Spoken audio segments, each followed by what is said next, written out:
Hola a todas, bienvenidas al podcast de Psicólogas para Psicólogas, un podcast de EUNIP, de la Escuela Universitaria de Psicoterapia Integradora.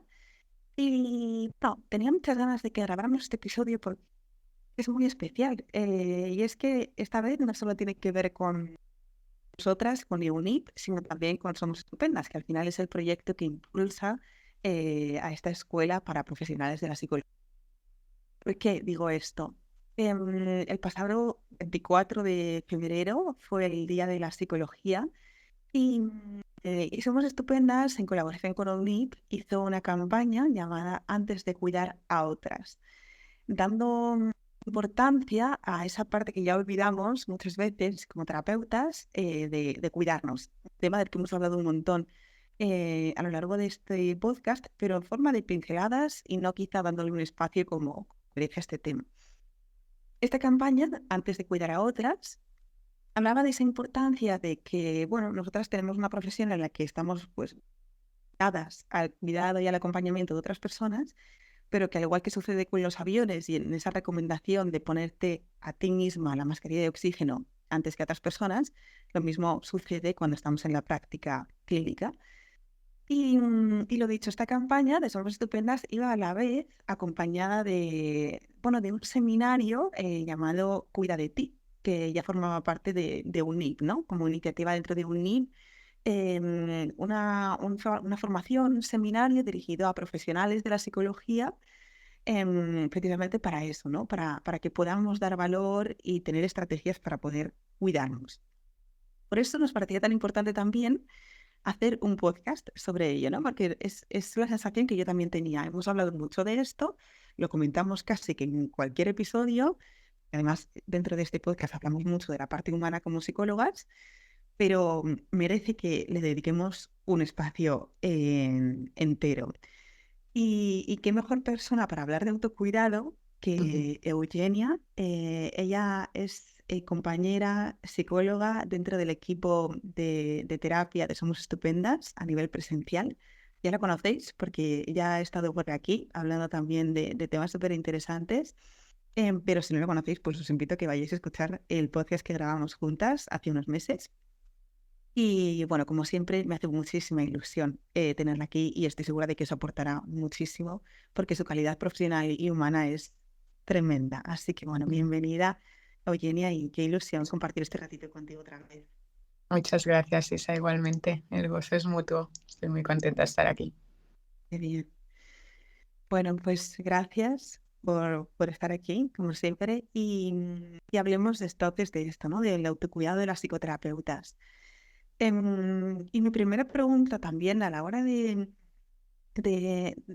en el momento en el que vi casi la campaña, ¿no? En el momento en el que vi la campaña, en el momento en el que vi que estábamos llevando a cabo todo este movimiento y en el momento en el que me paro y pienso en de qué vamos a hablar en este episodio, pienso, ¿qué crees que hace que tengamos que hablar de ello, ¿no? ¿Qué crees que hace que tengamos que hacer un podcast sobre autocuidado? Mm. Bueno, primero de todo, la complejidad de nuestra profesión, ¿no?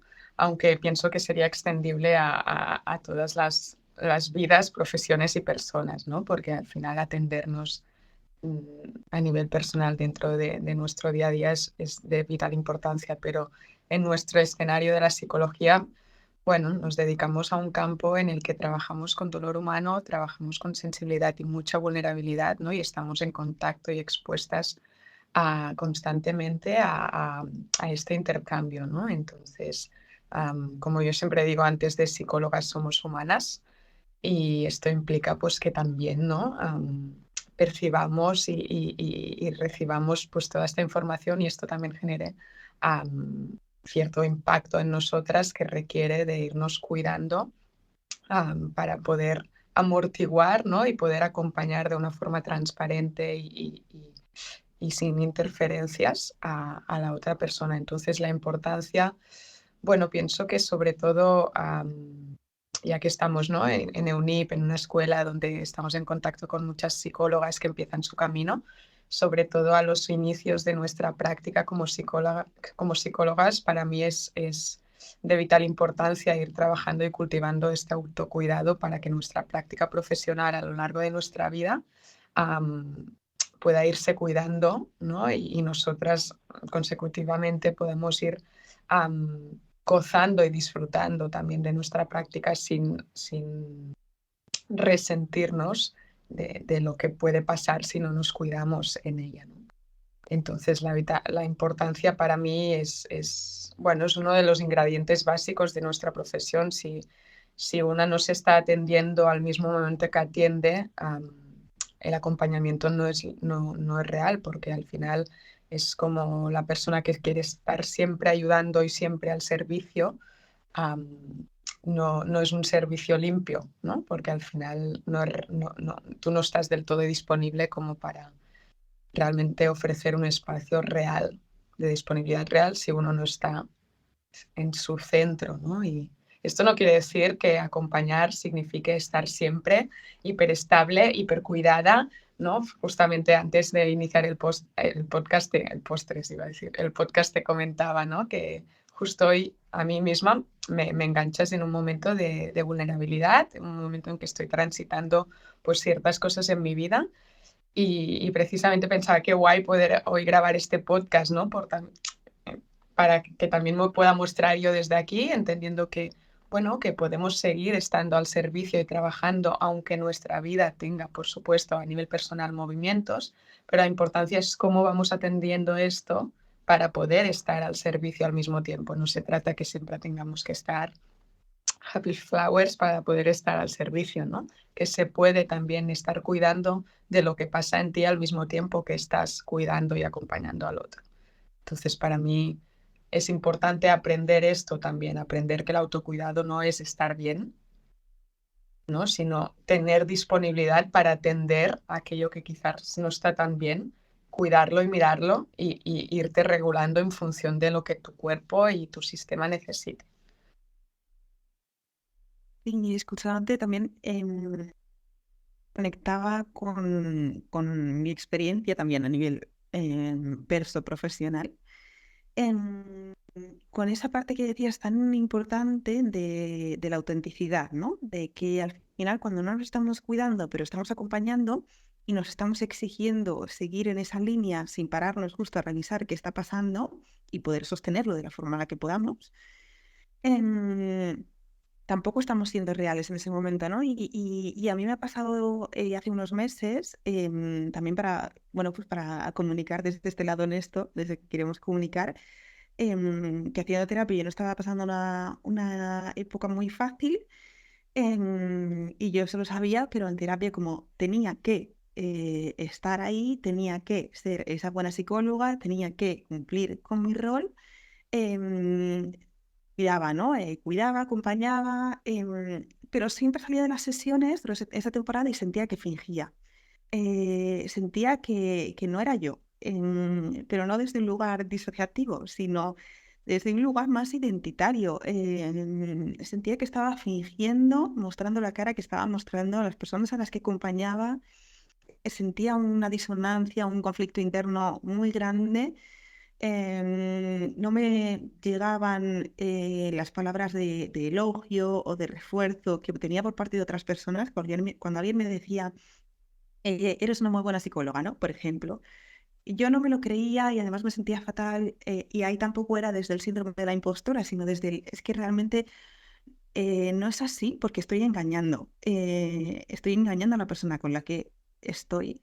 Y, y eso es súper importante porque también mi cuerpo en ese momento me lo estaba gritando, ¿no? Me recuerdo hacer las sesiones con dolor en las cervicales, cada 20 minutos el dolor era mayor y sabía que era solo por esto, ¿no? Yo después acababa las sesiones y estaba perfecta, no me dolía nada en las cervicales ni en ningún punto. Y es súper importante esa distinción, ¿no? Porque yo ahí no me estaba cuidando. Sí que es cierto que ha habido otros momentos que también pueden ser difíciles, en los que yo sí que he tomado ese punto activo de cuidarme y he podido aún así sostener el dolor ajeno. Así que me ha parecido súper interesante esta distinción que has hecho, ¿no? Y también demostrar el autocuidado como un autocuidado realista con nosotras, ¿no? Em, yo me cuido, pero a veces también tengo que saber, pues, si puedo o si quiero cuidar a otras personas, ¿no? Saber Total. desde dónde lo estoy haciendo. Total, de hecho, este matiz, este ejemplo que pones me va genial poder diferenciar, ¿no? Que no es tanto el si puedo o no estar, es decir, si tengo o no dolor en mi vida o situaciones en mi vida que están interfiriendo, sino mi propia escucha, escuchar si yo puedo estar con esto y al mismo tiempo atender o si no puedo estar, es decir, si requiere, es decir, si mi práctica requiere que yo no atienda para poder atender esto. Es decir, no es tanto lo que pasa a nuestro alrededor, que siempre que nos pase algo o siempre que estemos más inestables o más vulnerables, tengamos que cerrar el chiringuito de la terapia, ¿no? Sino lo interesante es como poner esta mirada también hacia nosotras mismas, esta mirada observadora y esta escucha en la que nos podamos preguntar, ¿yo puedo estar atendiéndome a mí al mismo tiempo que atiendo al otro o ahora necesito retirarme para después regresar? ¿No? Y habrá veces en que podremos, es lo que decías, estar en sesión pues también cuidando de lo que sucede a nuestro alrededor. Hay veces en que necesitaremos como un acto de responsabilidad también hacia el otro, poder retirarnos para decir, no estoy disponible para poder atender al mismo tiempo. Pero para mí lo importante es poder dejar claro que el autocuidado no es siempre que estoy mal retirarme de la práctica, ¿no? Sino siempre que estoy mal escucharme y atender, ¿no? Como si me pusiera un termómetro, cuánto de disponible puedo estar ahora mismo para estar presente contigo al mismo tiempo que también cuido lo mío. Realmente sí, además también sabemos que como humanas, pues nuestros recursos son limitados. Entonces, tengo que medirlos también, ¿no? Y saber dónde los dispongo, porque a veces disponerlos en un lugar en concreto supone no dejar nada para otro lado, ¿no? Así que, pues sabiendo un poquito nuestros recursos y eligiendo hacia dónde disponemos esos recursos, creo que también es una forma, pues, realista y de eso, de cuidarnos, ¿no? Y de sostenernos. ¿Qué pasa? Que esto es difícil. Mm.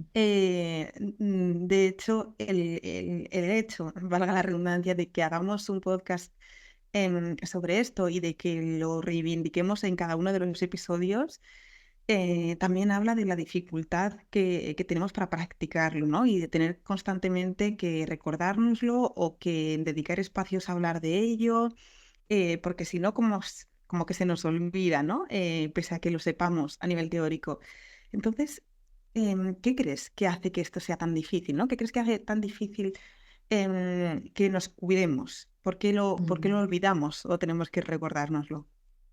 Bueno, yo creo que hay múltiples factores, ¿no? Que interaccionan en esto. Uno es el cómo ya desde muy pequeños, ¿no? Funciona nuestro sistema totalmente enfocado a la productividad, al hacer, a la cultura del hacer, a la cultura del esfuerzo, a la cultura de la autoexigencia, ¿no? Entonces estamos como súper programados con este software que ya llevamos de el hacer, el hacer, el hacer, el ser productivas, ¿no? Entonces hay como ya una programación interna que nos predispone a este tipo de automatismos, ¿no? Que a veces es como una lucha de cómo es que no puedo estar bien, que no puedo estar tranquila con mi trabajo, que voy agotada y hay como cierta culpa hacia nosotras mismas de por qué no lo sabemos hacer, ¿no?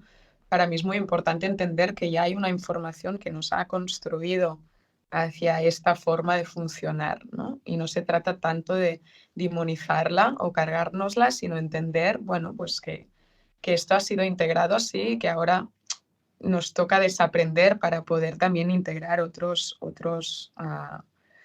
funcionamientos. Esto no quiere decir que esta cultura no nos haya traído cosas buenas, seguramente el compromiso, pues la responsabilidad con nuestro trabajo, por supuesto, pero falta integrar la cultura del ser, ¿no? Estamos muy puestos en la cultura del hacer, pero no hay la cultura del ser. Y no se trata ahora de irnos solo al ser, ¿no? Sino de integrar estas dos dimensiones. Y no es fácil, es decir, yo me he pasado muchos años cultivando esto y de hecho es un trabajo diario y continuo y a día de hoy es una responsabilidad para mí poderlo cuidar, ¿no? Pero no es fácil y sobre todo en los primeros años en los que, bueno, en los que uno se va familiarizando con su profesión, trabajando y mirándose. Mm, Otro de los factores también depende mucho del carácter y la propia personalidad de la persona, ¿no? El cómo ella misma se habla, el cómo qué creencias ella misma carga, ¿no? Como psicóloga, qué se espera de ella misma o cómo significa ella misma el ser buena psicóloga. ¿no? También, porque yo me acuerdo, ¿no? En mis primeros años, ¿no? Que yo estaba en un trabajo en que había personas que lo vivían súper bien y yo estaba con una ansiedad y realmente, ¿no? Y me acuerdo que mi terapeuta un momento me dijo, es que, Eugenia, si a ti te mando en un monasterio a hacer magdalenas, vivirás igual el trabajo, porque no es tanto el lugar o el volumen o la carga, que también era mucha, la carga asistencial, por supuesto, influye, pero es como tú estás viviendo el trabajo, es de donde tú lo estás sintiendo. Entonces pienso que también uno de los factores que influye o que dificulta el que podamos incorporar una práctica del autocuidado muchas veces es también la propia mochila, las creencias y lo que uno se pide de ella misma, ¿no? Por lo tanto, el titular autocuidado igual a autoconocimiento, ¿no? Cuando uno se va conociendo y entendiendo desde dónde se está vinculando con su profesión, también aquí se va extendiendo todo un espacio con un potencial de transformación de esto, ¿no? Yo me acuerdo también en mis primeros años, bueno, que hice varias crisis con, con- con la sensación bueno, todo lo que aparece, ¿no? Síndrome de impostor, carga asistencial, no saber decir que no, esta entrega, ¿no? Desmesurada al otro. Entonces también me acuerdo en una de las sesiones en mi propio proceso en que hubo una frase que me marcó mucho, la de no eres imprescindible, ¿no? Y aquí también fue como un shock para mi ego, ¿no? Y también fue un trabajo de humildad, entender que yo no soy la salvadora del mundo, ¿no? Y que al final, si yo acabo quemadísima, pues el mundo seguirá, ¿no? No. Entonces esto también me facilitó que empezara y yo también a conocerme, a entender desde dónde estaba trabajando y por lo tanto a irme regulando y a ir abriendo todo este mundo del autocuidado. Pero para mí, volviendo a tu pregunta, ¿no? Las, creo que las dos cosas que dificultan más el que lo podamos atender, uno es el cómo hemos estado programados, la cultura en la que vivimos de un ritmo frenético de objetivos, de productividad y de hacer, y de también mucha cultura aún hay, yo creo que esto está cambiando, pero mucha cultura del esfuerzo, ¿no? Del sacrificarse. Um, no, esto no quiere decir que el esfuerzo no sea válido, ¿no? Pero para mí, nuestra profesión es un acompañamiento en el que no debe haber sacrificio, porque al mismo tiempo que yo estoy practicando esto, también le estoy dando permiso a la persona que acompaño para permitirse su vulnerabilidad. Si yo estoy en una energía en la que estoy luchando, en la que no me muestro, en la que no me permito estar vulnerable, yo estoy mostrando indirectamente, estoy invitando a la persona que se refleje en esto. En cambio, si yo con esta persona puedo ser transparente, yo pongo muchos ejemplos de mi vida personal y al final la honestidad me sirve mucho como herramienta de trabajo. También le estoy dando el permiso a la otra persona para, ostras, para reconocer que la vulnerabilidad no es nada malo, para entender que él se puede mostrar vulnerable, ella se puede mostrar vulnerable y puede entrar aquí porque yo también me estoy dando permiso, le estoy dando permiso al mismo tiempo que me lo doy. Entonces, estos dos, la cultura a la que venimos de forma macro y la cultura que incorporamos de forma micro en nosotros mismos, ¿no? Creo que una va muy ligada a la otra, ¿no? Pero esta cultura del hacer que necesita integrarse y fundirse también con la cultura del ser. Wow, me encanta todo lo que has dicho y estoy tan de acuerdo. Me veo también tan reflejada en ese hacer, Mm, en en ese tener muy claro el ser, pero en ese momento en el que entras en ese piloto automático y en ese hacer te vas, es que te vas, te desconectas, no te prestas atención, yo lo noto en ese momento en el que entro en el bucle del hacer. Entro en ese bucle y me pierdo por el camino. Es que me pierdo por el camino y ya no sé qué me está pasando hasta que de repente pues veo ese incendio, ¿no? Entonces también pues ese trabajo que yo hago un montón es el de tratar de volver a mi centro. en cada pequeño momento del camino, ¿no? Sin tener que esperar a ese incendio y, pues ir identificando las llamas o antes también de las llamas, hacer ese trabajo por volver a ese centro también que voy necesitando, ¿no? También hay un término que a mí me parece muy interesante, que es el de fatiga por compasión, que creo que está ahí como piedra angular a veces dentro de lo que nos pasa como psicólogas. Entonces, ¿qué relación crees que tiene esto, Eugenia, con bueno, toda la falta de autocuidado con la fatiga por compasión? Mm, Bueno, yo creo que es interesante que podamos entender qué significa, ¿no? Compasión o qué significa empatía. Muchas veces con las personas con las que trabajo y acompaño, identifico que hay mucha confusión en qué significa empatía o compasión, ¿no? Y que muchas veces entendemos este concepto como el hacernos cargo del dolor del otro. Para mí, compasión o empatía es poder amar el dolor del otro sin hacerlo mío, poder ver el dolor del otro sin tener que digerirlo yo, ¿no? Yo creo que esta fatiga por compasión muchas veces se, se alimenta de una falsa creencia de qué es la compasión, ¿no? Es muy importante para nosotras como psicólogas poder ir trabajando el cómo no, nos llevamos el dolor ajeno en nuestras casas, ¿no? En el momento en que se acaba el día, para mí no significa tanto desconectar cuando las personas me preguntan, pero tú no piensas con las personas que acompañas o con sus historias y con su dolor. Les digo, sí, claro que pienso y puedo estar en fin de semana y pienso en esto, pero no lo sufro. No, no se trata tanto de cortar, de cerrar la puerta y disociarme, ¿no? Sino sí, de poderlo acompañar y mirar sin poner mi estómago al servicio de esta digestión que no me pertenece. Entonces, para mí la fatiga por compasión aparece en el momento en que yo me creo que tengo que digerir o ayudar a digerir al otro prestándole mi estómago. Y aquí hay una tendencia a quemarnos absolutamente, por supuesto, porque al final, si a un estómago le dices que haga 40 digestiones, pues se desenergetizará y no tendrá ni enzimas ni nada para hacer la digestión y aquí colapsaremos, ¿no? Y esto también es un trabajo de fondo, el poder ir practicando esto, ¿no?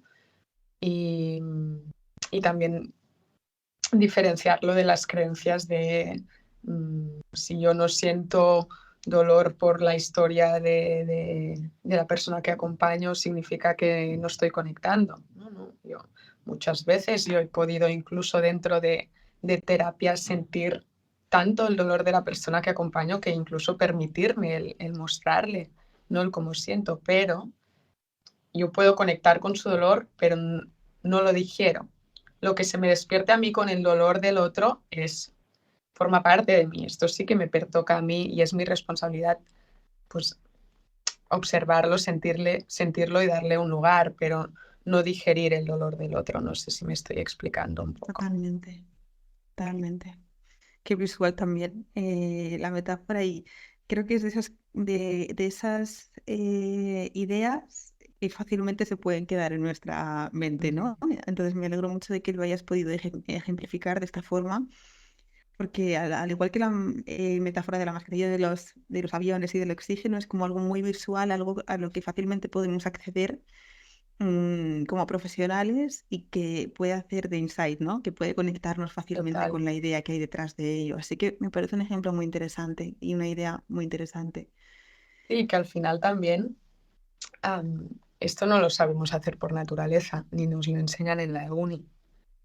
Esto también, de nuevo, y vuelvo ahí, requiere de un proceso de autoconocimiento y de un proceso de supervisión, ¿no? Y de yo poder también tener un lugar donde lo que se me despierta, pues poderlo digerir, ¿no? Entonces, para mí es esencial la terapia en nuestro proceso, la terapia personal, la terapia de supervisión, todas estas herramientas que a mí me ayuden, porque al final no somos superhumanos trabajamos de nuevo, me repito, con vulnerabilidades ajenas y el ir trabajando, el cómo yo no me hago cargo de la digestión del otro no es innato, ¿no? Requiere de un espacio que me acompañe a poder inspirar cómo esto se hace, a poder también digerir, que me despierta a darme cuenta que me llevo el dolor del otro en un espacio seguro para mí, ¿no? Entonces, es de vital importancia, ¿no? En esta metáfora de la mascarilla puede tener diferentes factores, pero uno de ellos es mi terapia personal y mi compromiso con mi proceso de autoconocimiento.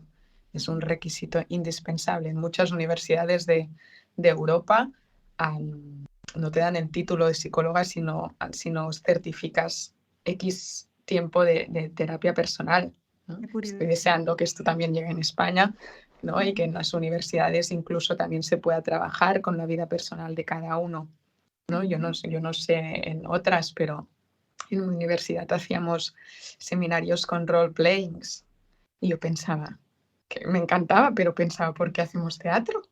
No, ¿por qué no hacemos grupos, por supuesto, de compromiso y de privacidad y de confianza, pero en los que nos expongamos y trabajamos con el dolor, ¿no? Y más en en una facultad de psicología, que vamos a ser psicólogos.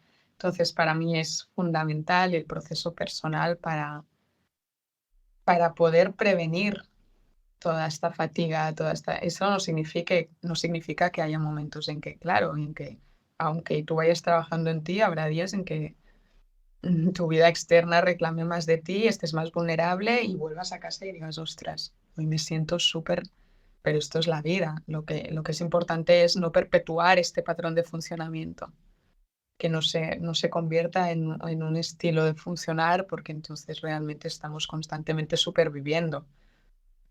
Uy, vaya catalanada, sobreviviendo. Mm. Qué interesante lo de las universidades. Lo cierto es que no lo sabía, pero tiene tanto sentido. Em, a mí me gustaría que pudiéramos hablar de, para aquellas personas, sobre todo que nos están escuchando, que pueden estar metidas dentro de ese bucle y que quizá pues no lo sepan, en ese bucle de supervivencia, ¿no? Que decías. Mm. ¿Qué señales podemos tener? Podemos encontrar que nos hagan pensar que necesitamos de forma urgente ponernos esa mascarilla de oxígeno, ¿no? Unas señales que nos indiquen que estamos un poco ya en ese punto límite en el que o nos cuidamos, siendo a sabiendas de que esto tendría que ser algo prioritario, de que ojalá poquito a poco lo vayamos integrando como una prevención mucho más primaria, en el sentido de no tener que esperar a llegar a ese punto límite. Entonces, a sabiendas de esto, si estamos tal y como es nuestra tendencia ya en ese bucle, ¿qué señales podemos identificar que sí que sean algo crítico, ¿no? O que nos hagan pensar que ya tenemos que cuidarnos y por desgracia como una necesidad o como una urgencia y no como algo que simplemente merecemos? Mm. Bueno, para mí uno de los indicadores más fáciles es la fatiga, es el encontrarme desenergetizada, sentir que me cuesta ir al trabajo, que me cuesta estar presente, y aquí todos los múltiples síntomas que se pueden ir derivando de esto, ¿no? Ya puede ser sentirme ansiosa, ya puede ser sentirme desbordada, sentirme triste, darme cuenta de que todo mi escenario vital es el trabajo y de que llega el fin de semana y me tengo que desconectar, pero que no tengo espacio ni para atenderme, ni para cultivar y para nutrirme de mi vida social, ¿no? O que duermo muchas horas y me cuesta mucho levantarme. Bueno, todo tipo de sintomatología que nos pueda alertar de que mi cuerpo está desenergetizado, ¿no? Y cuando he trabajado acompañando a personas que se dedican a esta profesión, siempre les digo, no se trata de, bueno, sobrevivir a modo de me desenergetizo y después dedico mis vacaciones a energetizarme o mi tiempo libre a energetizarme, sino se trata de que nuestro trabajo sea ecológico y sostenible, ¿no? Y que yo durante el día pueda ir, pues, de forma circular, ¿no? Al mismo tiempo que invierto energía pueda ir nutriéndome, ¿no? Y que yo no llegue a casa bueno, por supuesto, hay días que llegamos más cansados, por supuesto, ¿no? Pero que mi vida no esté enfocada a la desenergetización para después pasar al otro polo de necesitar. Entonces, uno de los señales de alerta puede ser el darme cuenta que estoy funcionando entre estas dos polaridades, ¿no? Y que, bueno, que con el automatismo me voy desenergetizando y después requiero de mucho tiempo para volverme a energetizar. O hay veces que ignoramos esto, ¿no? Hay muchas veces que estamos tan desconectados de las necesidades de nuestro cuerpo que ni nos damos cuenta de que nuestro cuerpo da señales. O hay veces que el cuerpo incluso está tan al servicio de la supervivencia que en modo alerta no se manifiesta, ¿no? Porque en modo alerta nos ayuda a sobrevivir. Entonces, hay personas que durante mucho tiempo en este estado de alerta no hay síntoma, no hay señal, hasta que después explotan. Hay personas que en cambio su cuerpo ya les va avisando. Yo siempre digo, las personas que somatizamos, yo tengo una tendencia rápida a somatizar, es un regalo de nuestro cuerpo. Es un regalo porque nos está despierto y nos avisa. Entonces, qué importante que nuestro cuerpo nos vaya mandando señales, ¿no? Entonces, todas estas señales que ya nos rechinchen, que ya indiquen, ¿no? Oye, no estoy presente, sobre todo también la presencia, el darme cuenta de si puedo atender el momento. Y estar presente no significa estar bien, porque creo que aquí también hay una gran confusión de lo que significa estar presente. Estar presente no es estar meditando y con una plenitud absoluta y en un retiro de meditación y brutal. No, muchas veces estar presente es incómodo, porque estar presente significa estar observando con qué estoy. Y muchas veces cuando me observo con qué estoy, puedo identificar que estoy con ansiedad, puedo identificar que estoy con miedos, puedo identificar. Y poder respirar esto es importante. Una forma de reenergetizarme es darle espacio a la incomodidad para manifestarse. Pero como que nuestra tendencia es evitar el malestar, por eso hay muchas personas que no pueden darse cuenta de que su cuerpo se está resistiendo o su sistema se está desenergetizando. Porque aparte de estar en el automatismo de mi día a día, de estar entregada a mi trabajo, a la cultura del hacer, además también estoy luchando contra todo aquello que siento que me incomoda. Entonces aquí no hay nadie despierto escuchando el malestar, ¿no? Por lo tanto, es muy importante de nuevo estar en contacto con la escucha interna, con el cómo estoy, cómo me siento, aunque sea incómodo, porque la incomodidad es un señal. Sí, sí, y, bueno, suscribo cada una de las palabras que tengo el placer de escuchar. Para mí es muy importante también ese papel activo, ¿no? Que también hemos ido diciendo, ese papel activo de que tengamos ese compromiso con nosotras mismas y esa responsabilidad de dejar en el día espacios en blanco, ¿no? De tener espacios en blanco, espacios vacíos, em, en los que esa información, de la forma que sea, pueda llegarme. Total. Em, Porque de lo contrario, por mucho que me ponga actividades que puedan estar dentro de lo que se concibe como autocuidado, me lo invento, ir a cerámica. Es una actividad de autocuidado estupenda, maravillosa, ¿no? Pero ¿qué pasa cuando dejo de hacer? Si yo constantemente estoy metiendo inputs dentro de mí y estoy metiendo información del tipo que sea dentro de mí, es que no hay espacios para más cosas. Mi organismo se colapsa de las cosas más negativas a las cosas más positivas, agradables y bonitas. Necesito también tener espacios en blanco en los que esa información pueda llegarme, porque es que de lo contrario mi cuerpo hay algo que va a rechazar y va a empezar a veces por mí, ¿no? Desde esa tendencia y ese automatismo a desconectarme. Así que creo que también hay un papel activo, ¿no? Que podemos asumir dentro de cómo es mi día, de qué lo estoy llenando, dónde están esos espacios en blanco que necesito también para poder atenderme, ¿no? O para que esa información pueda brotar en mí. Totalmente, estoy 100% de acuerdo. Muchas veces parte del promocionar un autocuidado saludable es esto, que el autocuidado nace de la cultura del ser, no del hacer. ¿no? Y estoy 100% de acuerdo contigo, ¿no? Estos espacios en blanco, porque muchas veces puede que mi cuerpo me esté pidiendo parar y yo me voy a yoga porque siento que tengo que hacer el yoga y que el yoga me irá bien cuando mi cuerpo quizás necesita nada, sentarse en el sofá y respirar o dormir o descansar, ¿no? Pero hay tanto miedo vinculado en el parar, en estos espacios en blanco, ¿no? Porque al final darnos permiso para ir observando esto de nuevo es hacer contacto muchas veces con el malestar y con la incomodidad.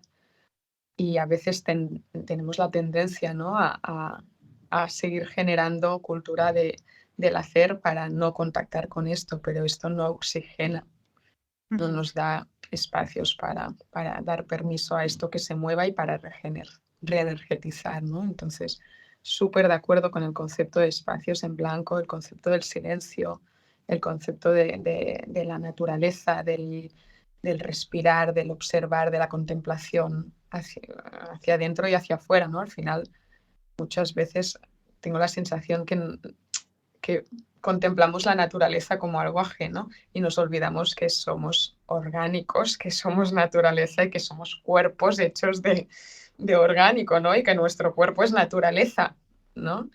Y que también tiene unos ritmos y que van conectados con todo el cosmos que ignoramos, ¿no? Y nos pensamos que somos algo aparte de la naturaleza. Que la naturaleza necesita silencio, necesita contemplación, tiene ritmos, ¿no? Tiene estaciones, bueno, ahora ya no sé dónde vamos a parar con este tema, pero los árboles no siempre están con las hojas súper bien, ¿no? Hay momentos en los que los árboles pierden las hojas, entran en un periodo, ¿no? De quizás de más susceptibilidad o vulnerabilidad, no lo sabemos, pero poder respetar también esto requiere de darnos el permiso para ser y para escuchar, porque incluso al otro día me venía una persona que me decía, es que lleva una temporada en que mi cuerpo me pide dormir más por las mañanas y yo lo lucho y no, yo tengo que seguir yendo a mi yoga cada mañana a las 7 y digo, o sea, estamos haciendo un síntoma de algo que es natural, de que quizás pasamos épocas en las que nuestro cuerpo no tiene la energía igual que hace un mes, ¿no? Entonces, si seguimos cuidándonos desde este automatismo, no vemos esto. Si no ofrecemos estos espacios en blanco, no nos damos cuenta de que hay momentos en que, pues quizás, a diferencia de la semana pasada, esta semana necesito otro ritmo o necesito otros espacios de autocuidado. Es de vital importancia, creo que es el ingrediente básico, ¿no? Esta escucha interna, pero para que haya escucha, tiene que haber espacios en blanco, totalmente. Sí, y es vital, además, con todas las letras de la palabra, que podamos practicar todo esto. Seguiría hablando horas de este tema, especialmente contigo, porque es maravillosa la forma en la que lo transmites y la forma en la que poquito a poco haces ese esfuerzo por integrarlo cada vez más dentro de ti. Pero creo que es más que suficiente todo lo que hemos ido diciendo.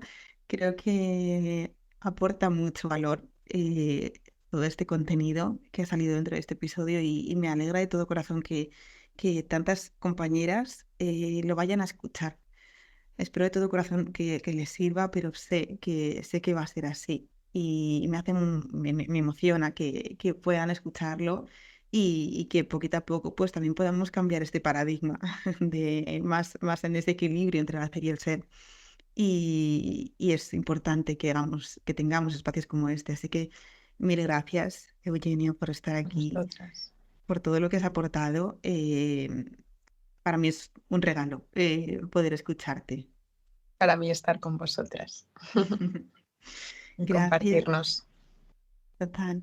Pues gracias. Gracias también a todas las personas que como siempre nos escuchan y están ahí detrás, que también es como esa sensación de comunidad, pues algo que da mucho calorcito y que también da mucho sostén.